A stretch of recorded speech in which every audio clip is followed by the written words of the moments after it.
Thanks so much for downloading the episode on the show today. We discuss men and plastic surgery. What are their trends? What are their desires?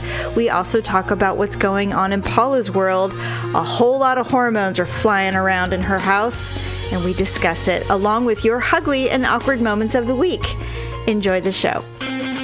It's another uncensored look at the world around you from sisters who will say just about anything to anyone at any time.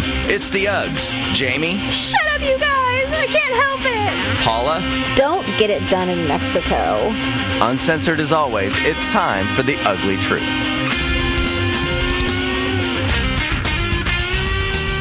Welcome to The Ugly Truth. This is episode 286. The Ugly Truth, Sisters Who Podcast. Ugh! You don't like the new tagline? No, it's funny. I have to not laugh. I know. Well, whenever we try to do something new, we hate it immediately. Like we were talking about, Daryl said, what if we change the name of the podcast? And I'm like, to what? He goes, Ugly Sisters Podcast. No. Said, it doesn't roll off the tongue. He's like, okay, it was just a suggestion. And I said, I get it, because people hear Ugly Truth and they go, well, what does that mean? That could be anything, so I get it. So I said, how about if let me try this out. How about if I just say, welcome to the Ugly Truth, Sisters Who Podcast, whatever. And he's like, okay. And I said, all right. I said, I don't want to change the name of the podcast to the Ugly Sisters. It's not that we're ugly. It's just that we've been saying the Ugly Truth for like 5 years. It's like, I don't want to change it now. What about I don't know, the Ugly Truth Show? The Ugly Truth Podcast, maybe? Or the Ugly Truth Podcasts. It's the problem that he has, because he is so proactive and he so believes in our show, he talks to others in the media industry. He has had our show listened to by some of the best programmers in the country, and they love it. But they don't know where it fits because we're not a comedian. We're not an actor. We don't have a radio show. We're kind of legitimately just podcasters. And that isn't very common. Most people use their podcast as a way to market whatever else they're doing. And there's nothing wrong with just being a podcaster, by the way. I'm cool with it. I'm not interested in going out and becoming a stand-up comic. Maybe I should. You should. Absolutely. You should go out there and do your material. Your dry humor, you'd be like the next, I don't know. I can't think of any, but you know what I'm saying. It'd be the next Paula Todd. There you go. So they were saying the Ugly Truth could mean anything. And I'm like, well, what's wrong with that? It's a surprise every time you turn it on. You don't have any idea what it's going to be. But I said, well, how about if they said the niche you have is your sisters. You're all sisters. And to me, our show is a polished version of what our phone calls or our visits when we get together are. It's essentially the way we talk when we're together. And when we've done this at parties, just kind of squirreling away to ourselves at the table, having a cocktail, talking, ultimately then everybody starts to listen and everybody's gathered around when we're chatting. And so that is basically the point of the show, is sisters talking. We do have a little unusual perspective on life, and we're clumsy, and we have very strong opinions, and we're not filtered. We will say anything. According to our mother, it's juvenile, but whatever. She doesn't realize that we're women anyway. She thinks we're 10 still, Yeah. So I think juvenile is actually a kind of a compliment compared to some of the other words that she probably could have used. How long are people going to listen to your juvenile show? The shows, to me, our shows are, it's great for us to keep in touch because we live kind of far away from each other. Also, we haven't had any complaints.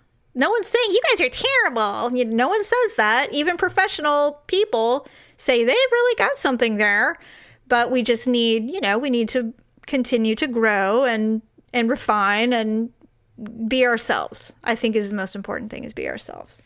So with that being said, welcome to the Ugly Truth, Sisters Who Podcast. Okay, so I found this article about men and plastic surgery.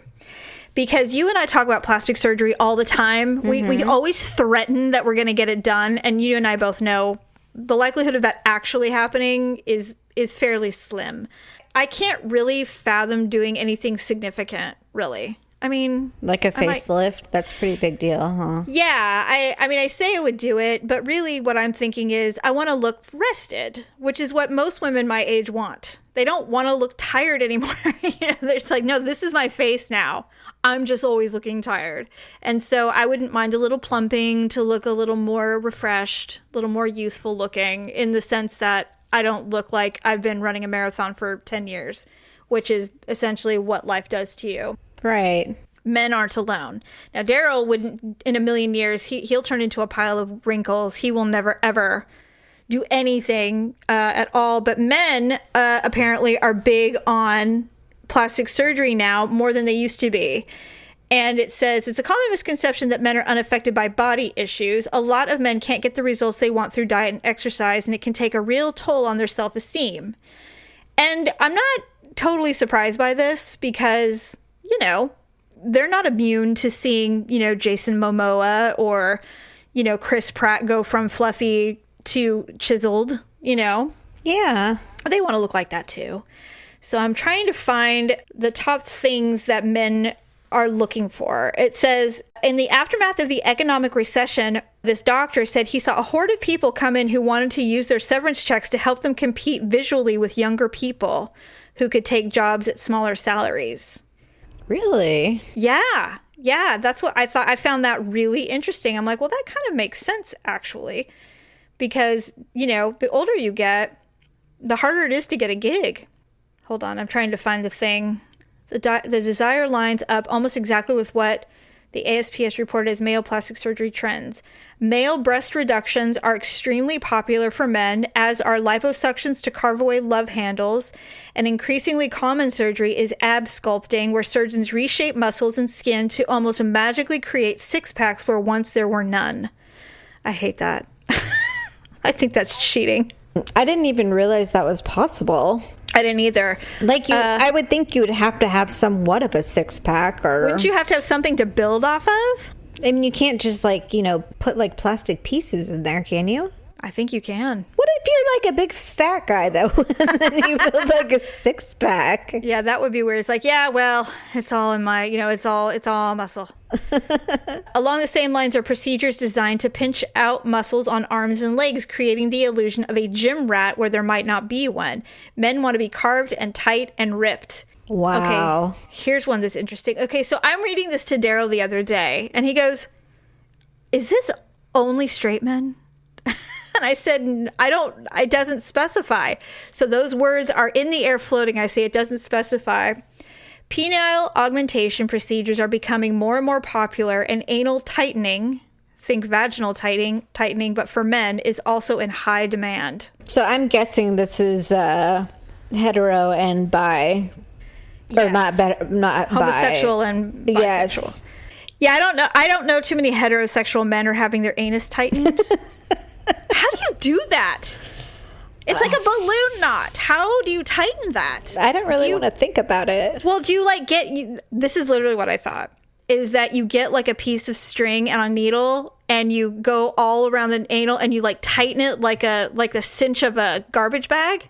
Well, I mean, if you just do the surface skin, it would rip. I think you'd have to like go inside and up. When a woman has a baby vaginally, I don't know about you, but my doctor always gave me the seventh stitch is what he'd call it. Okay. The husband stitch. They call it the husband stitch.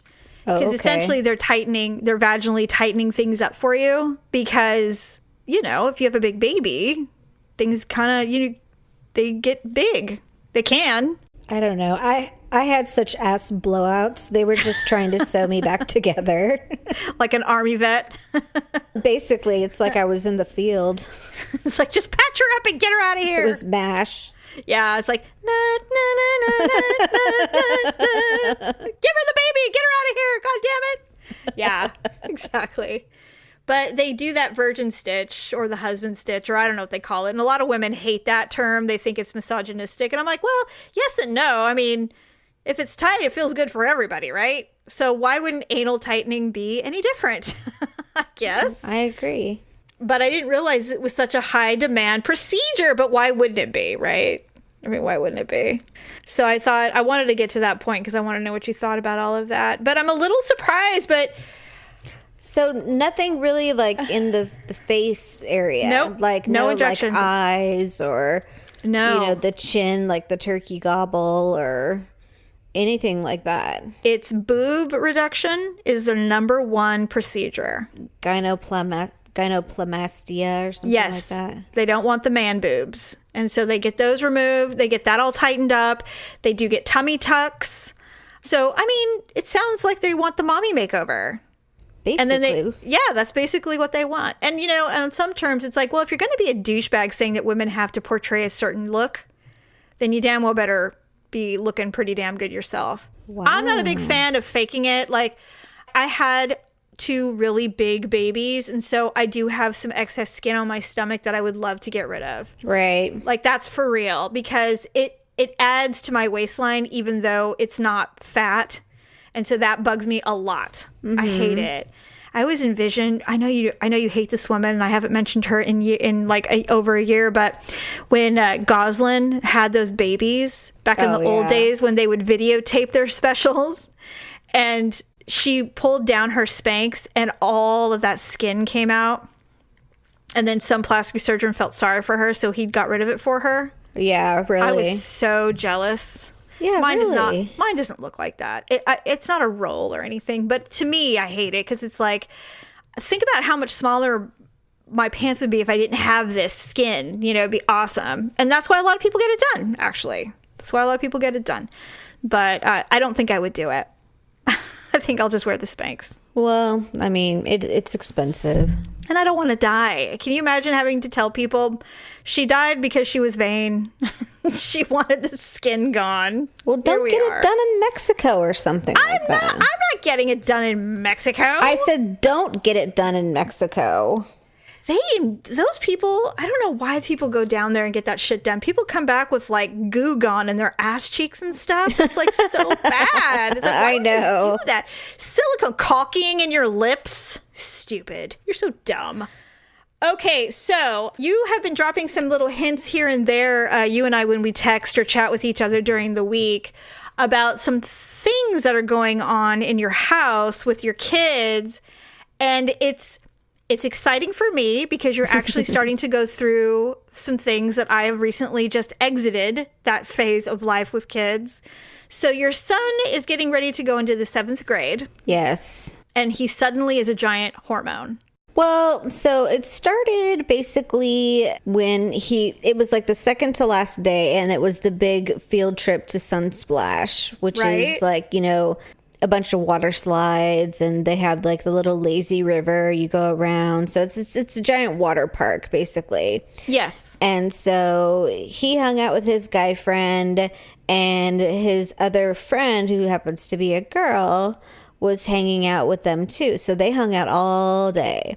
On the bus ride back, I was looking at the first bus, and I saw all his little friends come out, and he didn't come out. And I'm like, that's weird. And so I went over to the second bus, saw everybody come out. I saw his little friend, that's a girl, come out, and he came out right behind her. And so I'm just like, did you ride the bus back with Maddie? And he's just like, yeah. And I'm like, well, all your friends were on the other bus. Did you not get on that bus? Like, was there not enough room or something? Yeah. He's like, no, I just wanted to ride back on the other bus. I'm like, oh, okay. So after that, we were talking about girlfriends and, what age is appropriate and all that stuff. Yeah. Because we had rules for his sister, who's now moved back to Texas. And those rules were a little bit more stringent, I guess you could say. But I think it's based on each child. I don't know. I don't know if you guys' rules were set in stone or... As far as just as they grew up and freedoms and permissions to do things, it really depended on how much trust, and it was definitely tailored to each child, I would say. Yeah. So basically that's what the thought was. And so he asked when he could have like a school girlfriend, because we told them that you know, a school girlfriend is like, it's a girl at school, but you don't hang out after school. You know, you guys don't really go places or anything like that. It's just at school. Mm-hmm. So he asked what grade he could do that. And I said, well, I'm like, I think we talked to Dad before about it, and I thought it was 8th grade. And so he's like, oh, okay. And he looked disappointed. And I'm like, why? Were you going to ask Maddie to be your girlfriend? He's like, I don't know, maybe. And so I talked to Victor just to verify. I'm like, we said 8th grade, right? And he's like, yeah. And I said, well, I think he was going to ask Maddie to be his girlfriend. And so I found myself almost like defending him, like almost encouraging him, which is, I'm like, why would I do that? Because I'll tell you why.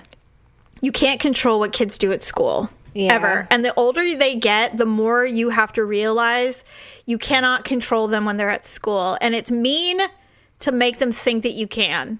So if he has a girlfriend at school, there's nothing you can do about it. What are you going to do? March onto the campus and say, God, I told you no girlfriend at lunch? No. Right. There's nothing you're going to do. Our rules for girlfriend and boyfriend, specifically boyfriends actually, was if there's a boy you like at school, and this is from personal experience why I have this rule. If there's a boy you like at school and you guys are like little special little whatevers, it ends at 3:00. You can't hang out with them. You can't go anywhere with their family. You can't do any of that crap. If there's a field trip, something, you know, where everybody's going to be there, a birthday party or something like that, that's different. But it is only exclusively at school or school activities. Don't ask me to invite them over. None of that's happening. Right. That shit doesn't happen until 16 in our house. Hard rule. We don't mess around. Okay. It is 16 because they get to date at 16. If they can go to dances and stuff like that. But as far as having an exclusive boyfriend where they come over, where they get to go to their house, they go out on dates or whatever, 16. And I don't give a shit if that's too old for this world. That is what it is. Right. But before that, I can't stop it. You know, I can't stop it. So that's kind of where I stand on it personally. And the thing is that ultimately they're going to find a way anyway.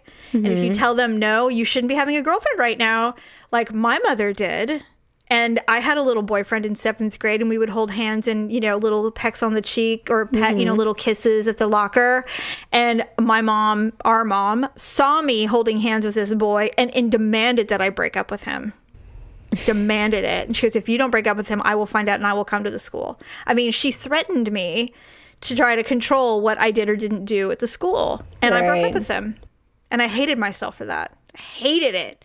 So I don't do that. Yeah, no, I mean, obviously the goal is to say 8th grade. And the only really reason behind it is because 7th grade is going to be so new. Yeah. And, you know, we want them to focus on grades and, you know, athletics and all that kind of stuff that it's more or less just an introductory to junior high. Right. That we just didn't feel like, you know, he should be adding the extra, you know, well, I mean, you can try to it. But I mean, like I said, that's just the goal.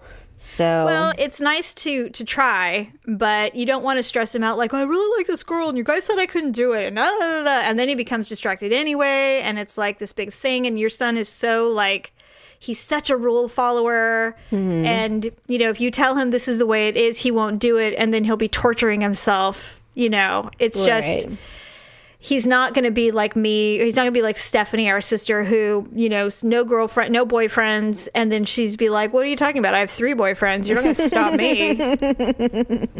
You know, in your face, you know. So then my littlest one, Olivia, who's going to be 9 years old. Soon. We take Ryan to the park to play basketball, like, or shoot hoops or whatever. And sometimes he invites this one friend of his to come with us. And so Olivia was just super talkative with this little group of theirs playing basketball. And so I was just like, Olivia, come sit with me. Because I just felt like she was taking up too much of their time. And, you know, it's better to just have her sit with me and not let them have their time. Yeah. And so she sat with me and she's like, what? And I'm just like, and I just kind of looked at her and I gave her like, you know, the little stink eye. And I'm like, what are you doing? And she's just like, nothing, Mom. Oh. And I'm just like, salty. And I said, do you think Adam's cute? And she's just like, no, Mom. And then she grabbed my hand and she's just like, no, don't say anything. Did she squeeze your arm really hard? Like, don't say that. She was so like irritated That you noticed? that I knew. Yeah. Oh my God, And I'm that's like, so it's funny. okay. I'm like, I don't care if you think Adam's cute. And she's just like, don't tell Ryan. Oh, So God, I'm no. like, My God, don't. I won't tell him. And You know what? so- It'll be interesting to see the race towards puberty in your house. You've got a boy and a girl, and they're both speeding towards puberty. Well, your son's already in the throes of it, really. Yeah, he is. What's with him wanting to drink power shakes? What's that all about? I don't know. He says that he's been taking cold showers because he Why? read online that it's good for you. In what way? I'm just curious. Not that way. I know, But- I know. Although you did tell me can't have a girlfriend till 8th grade, so. I don't know. He's on this health kick for the last 2 days where he's said he was going to wake up at 7 a.m. and drink a glass of water because you haven't been drinking water all night. And then he was going to drink his little power shake, but he couldn't figure out how to work the blender. And then he punches his little punching bag and then does his push-ups. He wants to build up muscles. It is amazing what being girl crazy does to a boy. I guess. It's amazing. You remember this boyfriend I had. I was 17, he was 19, 20, and I worked at the restaurant, the Golden Corral. And he was a cook and I was just one of the little low life handing out salad bar plates.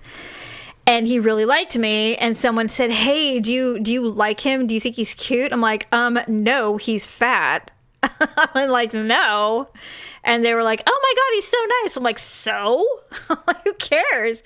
So he ended up quitting, and he lost 50 pounds and came back and asked me out. And I remember thinking, well, I guess it's the least I could do. I mean, you went through all this effort. Wow. I know. I don't know why guys do that. Like, It wasn't, and let me just preface, and you know this because he was a part of our family, truly. For a long time, Forever. It wasn't because he was overweight that I didn't like him anymore. no, it wasn't. He that. lied all the time and he cheated on me more than once. That's kind of why. Ridiculous, but Yeah, but I don't still. understand men who do that, who are able to lose so much weight and then they just can't seem to stick it out and keep it off. I don't know. Well, because they have, men are goal oriented. From what I can tell, they are goal oriented. They want a beginning and an end. And if they can get to the end game, which is why they're problem solvers, they love to Yeah. solve problems. They're not big on, like, if you have a guy who's willing to let you vent about some bitch at work and you're going on and on about this or that, ultimately, all he wants to tell you is, this is how you fix this. Do this or that, and that'll be the end of it. And you're like, no, but you don't understand. They don't want Yeah. to hear that. They want to hear, this is the resolution, and I never have to hear you bitch about this person again. And not that they're irritated with you, it's just they want to problem solve. They want to fix it. And so when you tell a guy, I don't want to go out with you because you're overweight, they're like, done. And they go out and they fix it. Or I don't want to go out with you because your car's a piece of shit. Done. No problem. They'll fix it. Right. It's superficial stuff, though. Yeah. Because if they're not decent guys, it doesn't matter what they do. Right. So that's how I look at that. But that is cute that your son is suddenly interested in his health and building those muscles. I know. I wonder, is there like a guy he's watching on TV or in a movie? Or It was a is there something? YouTuber that he saw. I and thought so. So he found some sort of health plan that he's going to start following, although he slept until 10 o'clock today. So waking up at 7 and drinking a glass of water did not happen? It did not happen. Welcome to the world of dieting, guy. But Welcome I to that mean, world. he doesn't even need to really do anything. There's, course not. He's not overweight. I No. mean, he's He's a I think he kid. just wants to build his muscles. I think that's super cute, and it's very cool. Does he have like do you guys have like barbells and stuff? We're gonna get some. They're so cheap. You can get them at the used sports store or garage sales. Yeah, I think we're gonna get a weight bench first. Oh, wow. And then Victor just had to move his old car, so we had some space. He's taken up the whole garage. What am I kidding? But he's got to move a lot of stuff before anyone can actually, have room to do anything in there. God, speaking of, my closet in my bedroom, it's horrible. I don't even know what happened. I bought a bunch of storage bins the other day because I said I've had enough of my closet. I feel like it's closing in on me. I walk in and I can't move. Daryl has started using a laundry basket in there. There's shoes everywhere. All of my boxes when we moved are starting to fall apart. And I'm going through this purge where I see all these work clothes that I have and I'm like, why do I still have these? I know why, because they fit me. I'm like, well, they fit. So I'll just keep them because you never know. And I'm like, when am I going to wear a black button-up shirt dress? Like, never. I'm never going to wear this again. It's adorable. Yeah. And I've let Stephanie, who works in a place where she needs office wear, I've let her go through my closet and like, take whatever you want because I have so much stuff and I'll never, ever wear it again. And I would rather give it to you than donate it because some of it's expensive and she took what she wanted. And I'm like, why am I hanging on to these? They're not even in style anymore. I know. And I have the same thing. I got to just get rid of it. And of course, I have a problem with a dresser that's in my closet right now. It is an emotional attachment that I cannot seem to let go of. Maybe you can help me with it. Is it the old brown dresser? It's our parents' old dresser from when they were married back in the 70s. It's a nice piece of furniture. Well, 2 of the drawers are broken, but those are easily repaired. It's just like the track. Mm-hmm. But when we were moving, Daryl said, well, maybe we can finally get rid of that dresser and we'll just get, a new one. And I started to cry. And he said, oh my God, never mind. We'll keep it forever. And I said, I have such a weird attachment. It's the one piece of furniture I have from when my parents were married. It's a good piece. It's wood. It's solid wood. It's not like it's particle wood. It's a solid dresser. It definitely needs some work, but it's now, I don't know if it would be considered an antique at this point. I mean, I don't know, 40 years old at least, right? Yeah, maybe. They bought it brand new in 75. So however old that is. And I have it and I can't let it go. I just can't let it go. Every time I talk about it, I guess I could get rid of it. Like, I can't get rid of it. Well, what's in it? Well, we keep clothes in it now. When it's winter, I put all my summer clothes in there. And when it's summer, I put all my winter clothes in it. So, but it's super inefficient. It doesn't do anything. And so that's why our closet looks like crap. We need to put a real organized system in there. My plan to keep it has died. And so I have to figure out what to do with this dresser so we can actually implement a real closet system. I'm hoping we can find a place for it because I just can't fathom getting rid of it. Yeah. We have other room. Maybe, I said maybe we could put it in one of the closets and we'll just use it as like storage for like old sheets and stuff. Yeah, that would be a good idea. Because I can't fathom eliminating it. It's so crazy. And when I told Mom, I said, yeah, I have that old dresser that you and Dad had in your master bedroom when we lived, all as one. And she's like, why do you have that? It's a piece of crap. And I'm like, the same reason why I have your wedding photos that you tore in 4 pieces and threw at me and said, do whatever you want with this. I have those too. Right. So I'm just saying. Or like when I did her photo album and I had all of our pictures from everything with our dad in them and everything. And she went through and ripped all the pictures of our dad out of them. God. And gave them back to me and said, here, you can have these. I'll take the rest. There's no anger there at all. No bitterness whatsoever. God. I know. Daryl and I were playing a game the other night. It said, what family heirlooms are you looking forward to passing on to your children? And I looked at him and I said, I don't have any. I have no family heirlooms. My mom throws everything away. We don't have anything. I couldn't think of anything. I'm like, we don't even have like a family Bible. You know, like in the old days, they would pass the family. We don't have it. Any of that. I go, pick photos. I mean, I guess I could give them that, or when I die, they can have my ring. But I mean, I don't have any like antique heirlooms or anything. Do you have anything? I mean, the only thing that I have is, well, I have mom's engagement ring. You do? Yeah. I didn't know that. Yeah. That's awesome.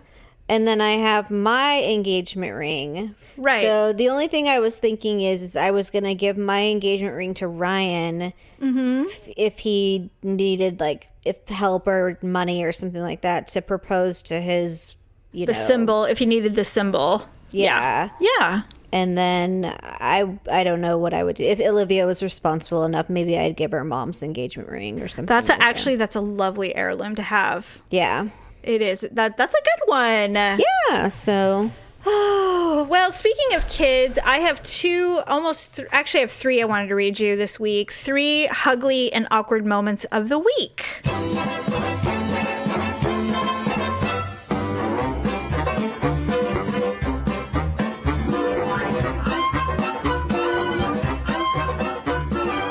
Sponsored by lipandclip.com, of course. And if you submit a Ugly and Awkward moment, if you send me your address, we will send you a Lip and Clip goodie bag. So think about that when you send in your Ugly and Awkward moments of the week. These are kid related as far as embarrassing puberty awkward moments, because I thought they'd be really funny. Yeah. This first one actually made me laugh because it's an awkward moment that no one but the kid knows about. But it made me laugh because I think I've heard of things like this happening before. So the first one is, I ran out of deodorant, so I used my dad's Old Spice. At school, someone sniffed loudly and shouted, "Who smells like an old man?" He goes, "It sounds so stupid, but I was mortified." Oh, God. That made me laugh. God. I'd probably go wash my armpits. Well, the thing is that when you're a kid, when you're a teenager, especially under age of 15, like between the ages of 11 and 15, you can't get more gross. Like, there's nothing about you that's attractive. You're sweaty, you're oily, you're zitty. I know. God, your feet smell, your pits, hair everywhere. I mean, it's just the worst. And it's, of course, school is hell. And then, you know, there's always that one girl or that one guy that seems to just blow through puberty like nothing happened to them. I know. They just suddenly are an Adonis or a princess. And you're like, how? How is that possible? You know, I hate those people. But there's always one. I forgot about the feet smell until Ryan started going through puberty, where one time I said, "Dad needs your help." And I'm like, "Go put your shoes on really fast." So he put his shoes on, like went in the garage for like 5 minutes, came back out, took his shoes off. And I'm just like, oh my God. And I was just like, I didn't think they could smell that bad in such a short period of time. Puberty odor is unlike anything you will smell in your life. God. And, I mean, unlike, I remember when she would be so mad. Oh, Stephanie. Stephanie had the worst foot odor of all of us. Oh, God. We would take long trips and all of a sudden we'd be like, "Stephanie, did you take your shoes off?" And What? she's like, "I didn't." Shut up, you guys. I can't help it. And Mom, our mother, who's so loving, roll all the windows down. God, Stephanie, put your shoes on. And then Dad, he'd go 5 minutes and then he'd be like, "God, Stephanie, you gotta put your shoes back on." He would at least try and give it a chance. He's like, "I can handle anything." No, you can't. Not this. It's chemical warfare back here. Good Lord. Okay, here's another one. This is from a guy named Robert. I was filming a football game at school from a little box at the top of the stands. The only person up there with me was our female quote-unquote team manager. We sat there and talked about all sorts of stuff, who we thought was cute, what we wanted to do when we grew up, what we had done sexually. Ooh. Little did I know that the camera was picking up the entire conversation. Oh, no. The whole team got a copy of the game footage, and soon after, the whole school. Oh, no. That is awful. Well, you better hope you did some good shit then, because if you just... You better hope it wasn't anything like, Well, one time someone touched the outside of my underpants. That's what I'm saying. If it was over the sweater, right? I'd be embarrassed. The being filmed or something like that, that's never happened to me, where you get caught saying or doing something embarrassing and then everybody hears about it or sees it. Luckily, that is something that's never happened to me. Although I do recall one time chatting with someone in class and everyone but me realized that they were all watching and listening to me because the teacher stopped. And I was all, and anyway, and all of a sudden they're frozen staring at me. I'm like, what? And then I look up and turn around. Everybody's staring at me, it was in science. It was life science. I was a freshman. And I turned around. I'm like, what? God, I got in so much trouble. God, teachers can be mean. Oh, yeah, completely. Well, they're like, are we done? Is your conversation over? It's like, no. My God. Yeah, I know. Terrible. Okay, here's the last one. And this one I relate to because it's happened to me. I was not a child. I was an adult when this occurred, but it was still incredibly embarrassing. One day in 9th grade, I was taking the bus to school, and when we arrived, I fell off the bus. Like, completely just fell down the stairs off the bus. I was really disoriented, not just from falling, but also because people were laughing and making fun of me. Then I walked into a pole because we had this weird awning over the main entrance. I probably still have head damage. Jeez. Sounds like the beginning of The Naked Gun, where O.J. Simpson, where he keeps bumping into all these things and burns his hand on a hot iron and gets shot, all this stuff. God, yes. That is funny. I was working for a radio station. I had just started selling. This was the year that they decided to we had a big, because it was a rock station, so they had a tour bus that they had converted, and we used it for big promotional events and stuff. And so this year, all the salespeople were hand delivering Christmas gifts to our biggest clients. And so, but they wanted everyone to go to make a really big impression because we were bringing, booze and food, and it was basically like a party in a bus, and everywhere we stopped, we brought the party to them. And then we'd get back on the bus and go to the next stop. And we were going to I think it was 10 stops. So we did the 10 stops. We get back to the station for the evening, and I had some drinks. Mm-hmm. They opened up the bus doors, and I was sitting right in the front, and I got out. I took one step forward and crumpled down all the way down the stairs and fell out into the parking lot. And I remember going, I'm okay. I'm all right. And they were like, oh my God. I was 20 years younger than everybody. Oh my gosh. Yeah, it was just terrible. It was terrible. In fact, I was so intoxicated that I had to call Daryl. We weren't even dating yet. I called him and I said, I'm too drunk to pick up my kid. I'm the worst parent on the planet. And he's like, oh my God, I'm on my way. And so he helped me get Tyler and Kenzie home. Well, we were together, but we weren't living together. Right. I was embarrassed. I was like, I never after that, never drank at another work party. See, it only takes one mistake for me, and I don't make it twice. Yeah, really. God, it was That's the pretty worst. bad. I know. Oh, have you ever picked up your kids drunk? No. Don't lie. No. Not even on Vicodin or anything? No.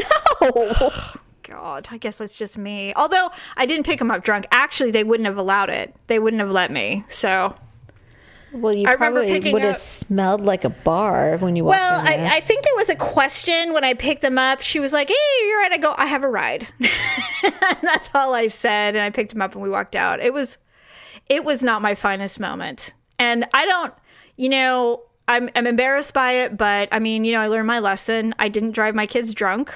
And, I'm imperfect. And it was a long time ago. I mean, we had get-togethers where everyone around us was drunk and the kids were playing in Ryan's room or something like that. And then they come out and everyone was pretty much wasted. And then I looked around and I'm like, yeah, this is not my finest parent moment. Yeah. I've made some mistakes like that too. And we're so fortunate that nothing happened. Every parent does it. Every parent makes those mistakes.